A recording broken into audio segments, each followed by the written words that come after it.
आसाम गौरव रुंसारि कल्पना बर'नि मुंख्लं खाम्फाखौ दिनै बेखेवनानै होबाय। नोंगौ नोंथांमोना मिन्थिगौदि बर' हारिनि गेजेरावनो गोग्गानाय लाबोनो हानाय 2021 बोसोराव अदालगुरिनि रौता बालि सिङानि कल्पना बर'आ अंगनाबादिनि खामानि मावनायनि गेजेरजोंनो रायजो राजानिफ्राय आसाम गौरव बान्थाखौ मोननो हादोंमोन आरो बर' हारि नाङैनो मोनसे गोग्गानाय लाबोनो हानाय जादोंमोन।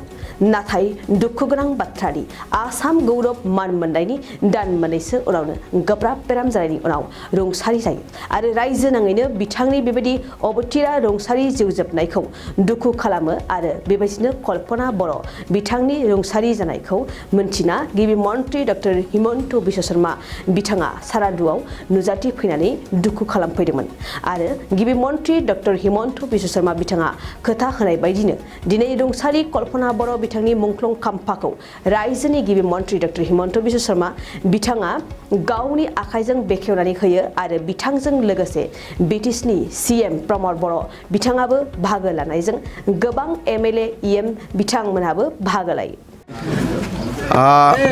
सासा बाबा एक ना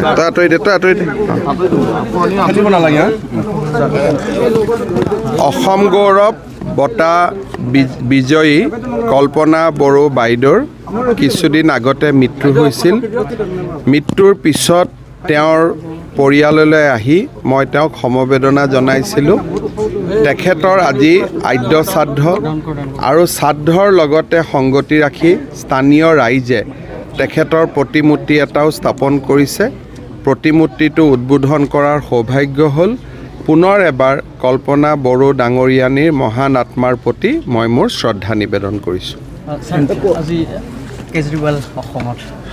অসমতো চবেই আহিব পাৰে। 2023-24 सोलोंथाइ बोसोरनि थाखाय गोदान मुं थिसननाय लानानै फैदों बड'लेण्ड एकाडेमि सिनियर सेकेन्डारि फरायसालिया। क'क्राझार जिल्लानि तिनिआलियाव थानाय बर' बिजोंनि बड'लेण्ड एकाडेमि सिनियर सेकेन्डारि फरायसालिया दायो केजिनिफ्राय 9 थाखोसिमनि गोदान मुं थिसननायखौ लागासिनो। बड'लेण्ड एकाडेमि सिनियर सेकेन्डारि फरायसालियाव गुनगोनां सोलोंथाइ होनायजों लोगोसेयैनो नोंथांमोना बे फरायसालियाव थानाय जानायनि हस्टेल खाबुखौ मोननो हागोन। बेजों लोगोसेयैनो बे फरायसालियाव एक्सट्रा टिउसन आरो इंलिश स्पिकिं कर्सखौबो फरायसाफोरनो होनाय जायो। गोसो गोनां फरायसाफोरा मुं थिसननायखौ बाङाय बेसेनावनो मोननो हागोन।